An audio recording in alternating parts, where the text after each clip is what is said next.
Xong đây thì hôm nay có mặt tại chùa. Sa thu sarai suai chi Việt Nam có xong rất là đỡ. Nó học năm như on nhật nhom di ta còn em sẽ tiết ra ra một giờ tiết nó. Đây là ngày đầu tiên của ngày chờ lễ khánh thành ngôi chánh điện mới hay là gọi là Baptisma của người Khmer. Nên là có mặt tại đây để ghi lại hình ảnh ngày đầu tiên để làm lễ như thế nào. Mỗi chi tiết kỹ theo mỗi video ngày hôm nay. Đây là cái cổng phía ở dưới đường chính của bốn chùa các chú chị, là cái điểm này để đón các đoàn và Phật tử và các sư thầy ở các nơi đổ về đây để mà dân hương lễ Phật ngày đầu tiên của lễ Baptisma ngày hôm nay. Bây giờ mời quý cô chú chị vào bên trong để mình xem những cái thế nào nha.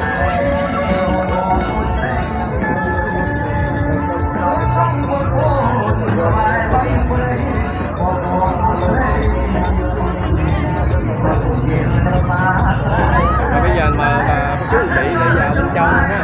Thì ở bên ngoài của chùa đây rất là lớn, rất là rộng nha. Cô chú chơi cũng ở đây rất là đông luôn.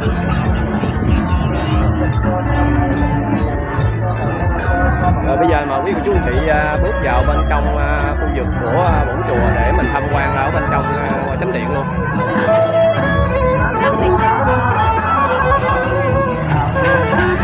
Bây giờ là mình đi ở cái đường chính của chùa Bờ Đập, xã Diên An để đi vào khu chợ chánh điện của chú chị.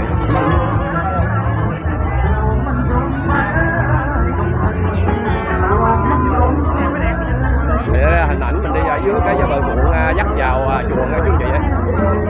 Là đường đất ở đây người ta trang trí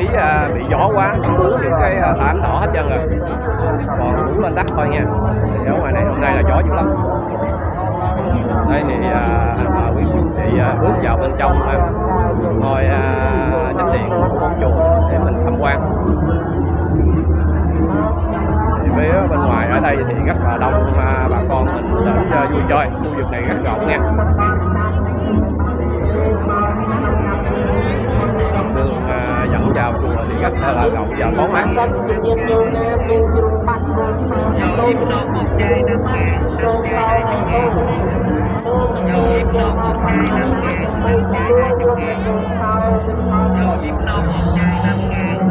Rồi bây giờ đi vào bên trong để mình tham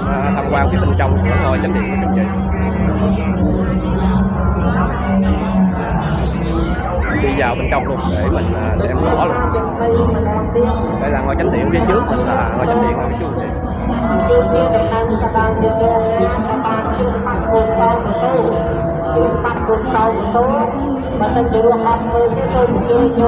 Rồi bây giờ mời chú chị đi vào một vòng ở phía bên ngoài của ngôi chùa Bờ Đập xem bà con làm lễ phong tục nha, để đi rõ luôn. Đây là những cái chỗ để người ta đến để đặt giường cho chú chị. Đây là mình mời quý chú chị vào bên trong. អ្នកបងនៅមិនឆារយៈពលគឺសេចក្តីកំណាញ់របស់ខ្លួនក៏បាននាំយកណៅចាស់ទៅបច្ច័យមកបំពេញកងការកុសលក្នុងកម្មវិធីបិណ្ឌបញ្ចប់ខណ្ឌសីមាក្នុងអារាមវត្តចុងព្រែកទាំងមូលនេះក៏សូមឲ្យលោកយាយលោកតានិងកូនស្រីកើតជាតិណានាបានជួបក្នុងព្រះពុទ្ធជ្រះថ្លាមកមុតដោយព្រះអ្នកកសេនសូមឲ្យអង្គអាចមានឫទ្ធិអំណាចដោយព្រះមុខលៀនត្រង់ពាក្យថាអស់និងពាក្យថាគ្មានកំបីកើតមានដល់សន្តានចិត្តញាតិញោមឡើយណាសូមឲ្យបានកាត់ផ្ដាច់វាលវត្តសង្សារជ្រាបច្បាស់ព្រះធម៌ពុស្ដាតែមួយគាថាសម្រាប់មគ្គផលចូលកាន់និព្វានរកគាមិនមានបន្ត្រៀមចូលដល់សុខតែពីផលឲ្យបានសុខដល់សុខ3ប្រការសុខឋានមនុស្សលោកសុខឋានទេវតាសុខ3ប្រការគឺមហាព្រះនិព្វានយ៉ាងអចិន្តាំងបើលោកយាយអ្នកមីងនិងកូនស្រីនិងលោកពូតាំងចិត្តសច្ចាយ៉ាងណានោះខេបមេវៈសម្រាប់ខន្តុសេចក្តីប៉ុនប៉ងរបស់អស់លោកអ្នកក៏សូមឲ្យសម្រេចដោយបំណងពងនៃប្រាថ្នាតោហងសូមអនុមោទនា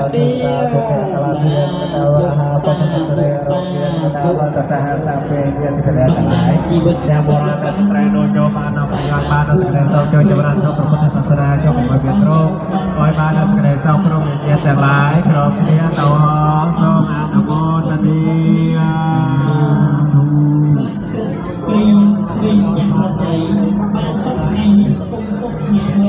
để mình đi dạo một vòng thì xem hết cái khu vực cái chùa để hiểu rõ về cái phong tục ở đây.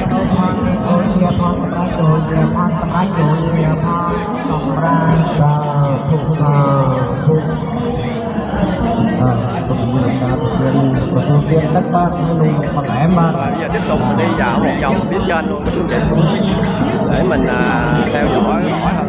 Con đây chia nên đây chúng ta nói con mẹ xây là con chia đâu rồi đây chúng ta nói với người chờ bờ kia nha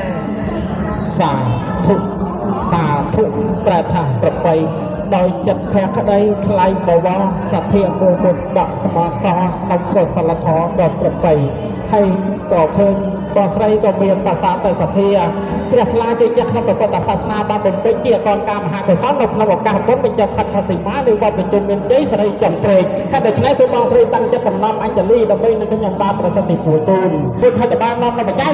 ดำการดำเกาไปเจียถอยดาวเปรียรัตนาไตรจีบนทนเทนเมียนการสังไสใจลุกเป็นเลยแกทรสังบนโดยปัญญาในสังไสทางสับเป็นหลอกบนเส้นเตตุเวียแต่ใครอยู่ร่วมอยู่ในใจกระตุ้นให้เราเกิดตุเวียแต่ยังเส้นรูปกายสลายชาติชายพลือเพลสพิยารังเราหอมพร้อมมอมหิเมียสักซอมัทลาโดยเจียสเปลย์สักเมาเดือดเลือดจนลงเดือดมันไทยเคลื่อนโหดอย่างซับสายไส้น้อยจากไรอันหนึ่งคนนี้พวกเพลกระลังเรือมือตรงเป็นคงจันทรีกับการโดยสุดจิ้งคู่ต่อเจียงตาสุเทียนโดยยังเป็นบิ๊กมีซองมันมองอยู่เรื่องมาแล้วมาล้องแอบห้องเรือพลิชาเกเรียนพอถึงรอบรับได้เข้าเรือปิ้งปิ้งยังคู่เรือแต่คนในมือตรงแต่ยังเป็นตัวต้นตัวซอยเป็นสัตว์ลารถที่เราเป็นรถของสมัยบ้านแต่ยังเป็นเกียร์ซอยเส้นเส้นยังดำสัตว์นั่งแข่งการซื้อเรือแบบนี้แบบมาเป็นกันพลานาเป็นเทียร์ของเป็นภาษาการของพ่อมีเพื่อนหลังนาแต่นักซอยสุดเลยตัวซอยสุดเลยสั่งชั้นสมัยได้ยังมาแต่น้องเป็นนักสุดเลยดุดุยังดังไปข้างคนเลยแต่ละจุดเป็นจุดคนต่างๆไปนั่งบนตังแต่ว่าเป็นงานในขั้นตอนว่าผมไปเรื่องมันคือขนมปังจุดเป็นเอาเป็นธรรมดาสิ่งที่แรงเชียร์เตอร์เราเป็นเรื่องเราเป็นชนะเราเป็นว่าเป็นเข้าอยู่ใช่ในการเป็นนี่คือเป็นเรื่องการไปอยู่เรื่องผู้จะไปเรื่องเราเป็นสัญญาของสมาบุญจัดใส่เรื่องสัญญาแบบไม่นะสมาบุญจัดบ้านจัดน้ำเนี่ยมันโตสักสมัยบุญจัดเป็นเพี้ยนแต่ว่าช่วงนี้อาจจะพูดตรงนี้ภาษาโอ้บางทีจะพูดกันต่อ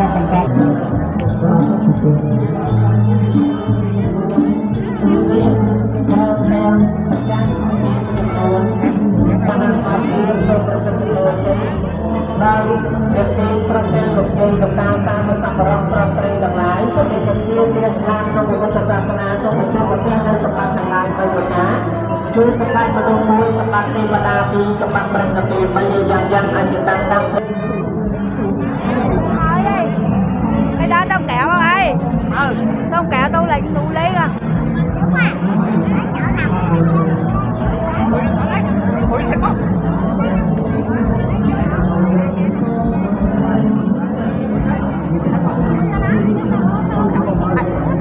mày sẽ đây chia suốt đây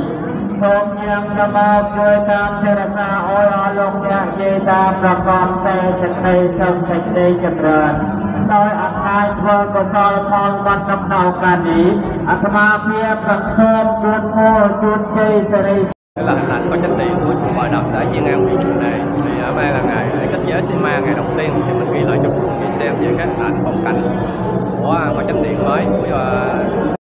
huyện Trường Này sẽ ngày 7 tháng 9 năm 2023 là ngày 25 nó có chùa chạy. Hôm nay là ngày đầu tiên thì bà con mình đến đây để dân hương ngày đầu.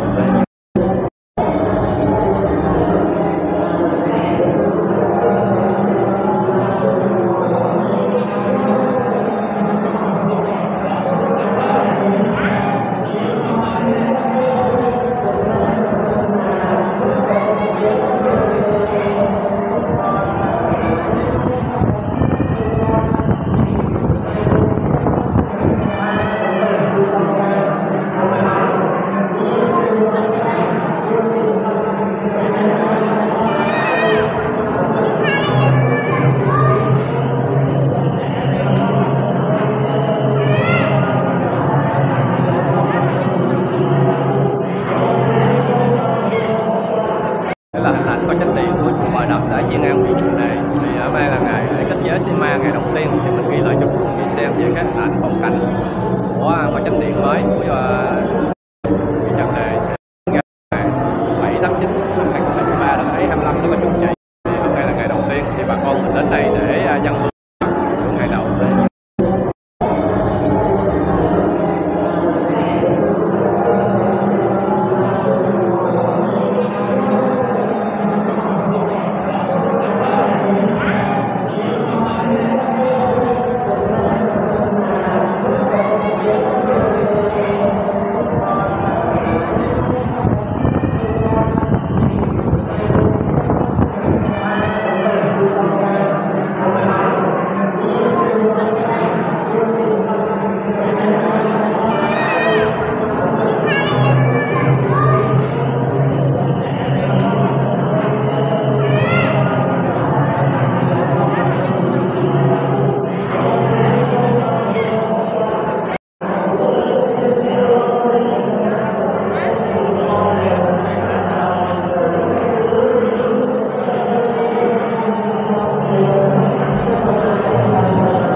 Dân hương cho bà con người địa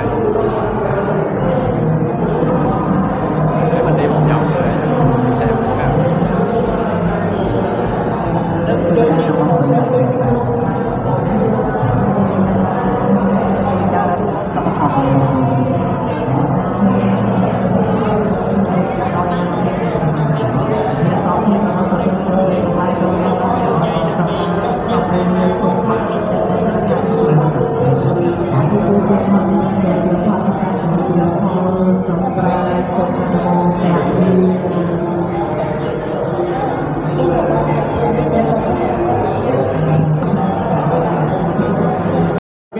Yo hanto te kayo ko hanto araw ko hanto ay kasong kapag nakanin cho chamran ka ayub nyo kita so mo sikri pratna yap nyo kita pratna yap na so mo bano ko prong pratna tawon che yo nhom prakarana so krap thwai bangkumនឹងធ្វើនៅសេចក្តីគោរពយ៉ាងជ្រាលជ្រៅចំពោះទួលnên sẽ chạy prom tên nhiệt nhôm quật bò để sát chẳng lại để ban đến chơi mà chôn trong mà hà sáng đâm bay từ tua tiên miền đôi chia bằng ai chả đám đôi chân này nhôm bạc cà na sâu mà ra tận để môn chụp po tham gia cha đâm bay nênประสิทธิ์โจรdan nhiệt nhôm cà na sâu mà ra tận để đi môn theo tôi sang công anกำลังราคาตัวsangคนไปวันนาส่งไปวันนาทั้งหมดไม่บัดจะสร้างเอาเนี่ยสร้างผลบุญเถียดเพียเวนเนี่ยดเพียในเป็นปัจจัยปัจจัยเราพระองค์สร้างประทอมเบียดเพียเวนเนี่ยดเพียในประทอมเดิมของสร้างประสังเกตดเพียเวนเนี่ยดเพียในประสังเดิมของสเตียสวสในแบบว่าเตสวสในแต่ไรโจรเมียนนอนเนี่ยกับบางสอบการสอบเปเร่สาธุสาธุสาธุដូច្នេះនៅក្នុងវេលាគ្រាឱកាសនេះក៏ឃើញថាប្រតិជនព្រមទាំងគ្រូធម្មយាចាបកករណាគ្រប់ព្រះអង្គនិងញាតិញោមពុទ្ធបរិស័ទទាំងឡាយដែលបានអញ្ជើញមកពីទីជិតទីឆ្ងាយចូលរួមនាវត្តព្រៃបន្ទោបានបំពេញជាកងការមហាកុសលចំនួន6លានតោន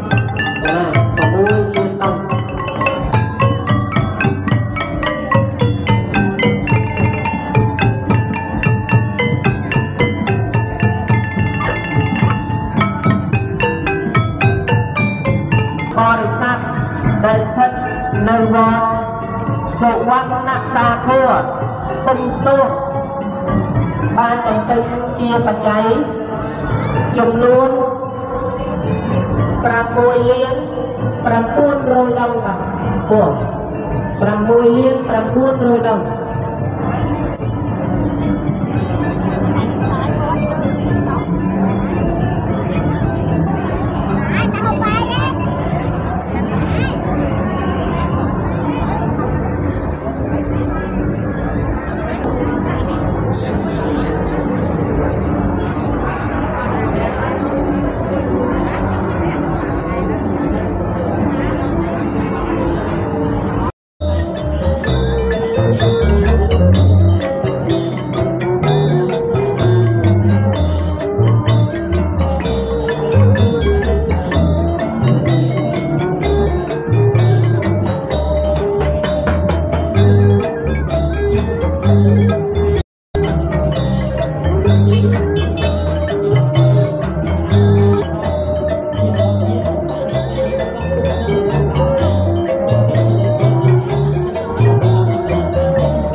địa bàn đó thì người ta đi vào buổi chiều nhiều hơn để ta vui chơi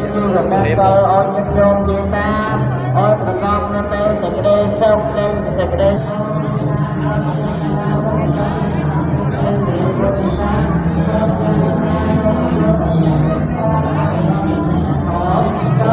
để mình đi dạo một vòng xung quanh ngôi chánh điện này để cho cô chú chị xem ha. Đây là xung quanh bà con ở đây để xin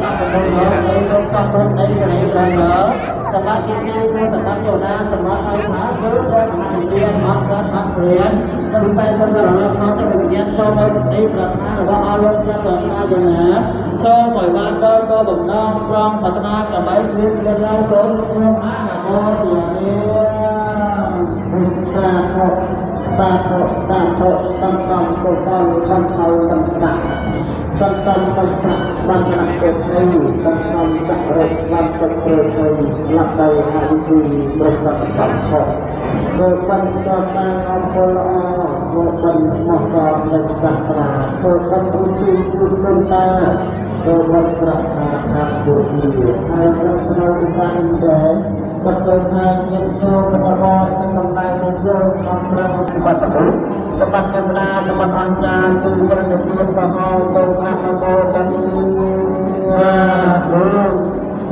Tây cũng xin tạm dừng video tại đây. Xin chúc các bạn ngày mới vui vẻ, đón xem clip cuộc sống miền Tây có hay đăng ký kênh chia sẻ video của bạn.